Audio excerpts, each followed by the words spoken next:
Okay guys, सो आज हम अपना वीडियो स्टार्ट करते हैं। आज का वीडियो बहुत ही इंटरेस्टिंग होने वाला है।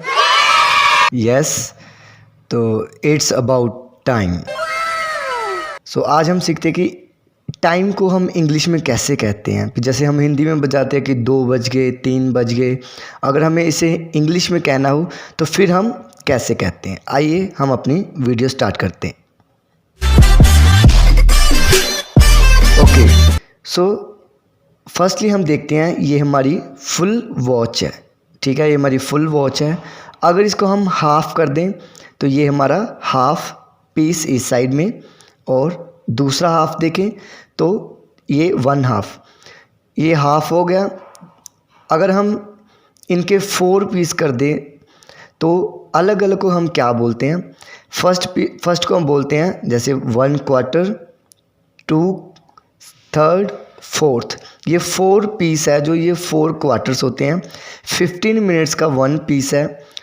30 एंड 30, 30, 60। सो आइए हम टाइम के साथ देखते हैं। अभी जैसे मान लो हम देखते हैं कि यहाँ पर अगर आपको पूछा जाए टाइम कितना है, तो इंग्लिश में पूछते हैं व्हाट टाइम इज़ इट, कि कितना समय हुआ है। हम कहेंगे इट्स 2 o'clock, कि 2 बज चुके हैं। अब मान लो कि ये टाइम 5 मिनट आगे चला जाए, तो फिर आप इसे कैसे कहोगे। इट्स 5 past 2, इसे हम कहेंगे इट्स 5 past 2, कि वो जो 5 मिनट्स है वो अब पास्ट में चले गए। अगर 10 पे हो जाए तो फिर हम कहेंगे इट्स 10 past 2, फिर हम कहेंगे इट्स 10 past 2। पहले 5 मिनट्स पास्ट में थे, अब 10 मिनट्स पास्ट में हो गए।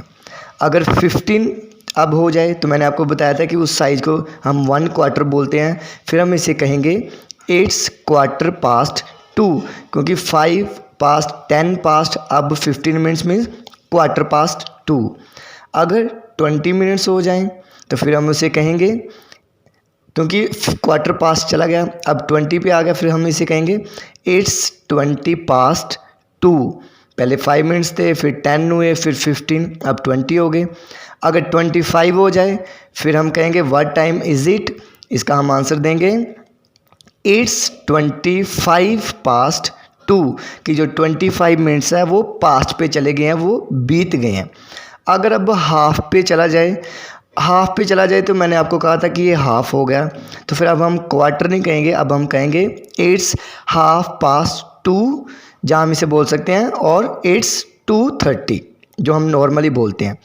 अगर 35 हो जाए, 30 पास्ट में थे, हमने हाफ बोल दिया, अब 30 है, 35 हो गया, अब हम कहेंगे इट्स 25 to 3। पहले हम पास्ट को गए थे, अब हमने 3 के फ्यूचर को जाना है, आगे को। अगर टाइम आगे चला जाए, 5 मिनट्स और आगे हो जाएं, फिर हम पूछेंगे व्हाट टाइम इज़ इट, फिर हम कहेंगे इट्स 20 to 3। फिर हम आगे की ओर बढ़ेंगे, 5 मिनट्स प्लस करते जाएंगे, फिर 2:40 हो चुके हैं। अब अगर 5 मिनट्स और आगे हो जाएं तो मैंने आपको कहा था कि क्वार्टर के हिसाब से अब क्वार्टर बचता है, फिर हम इसको कहेंगे इट्स 1/4 to 3, कि कहने का मतलब 15 मिनट्स बचे हैं 3 o'clock होने के लिए। अब 5 मिनट्स अगर और आगे चले जाते हैं तो अब हमें पूछेंगे कि व्हाट टाइम इज़ इट, फिर हम कहेंगे इट्स 10 to 3, कि 10 मिनट रह गए हैं 3 o'clock होने के लिए। ऐसे ही आगे टाइम जाता जाएगा 5 मिनट्स, तो इसको हम कहेंगे व्हाट टाइम इज़ इट, इसका हम आंसर देंगे इट्स 5 to 3, कि सिर्फ 5 मिनट्स रह गए हैं 3 o'clock होने के लिए। पहले हम पास्ट की बात कर रहे थे, अब हम आगे की कर रहे हैं।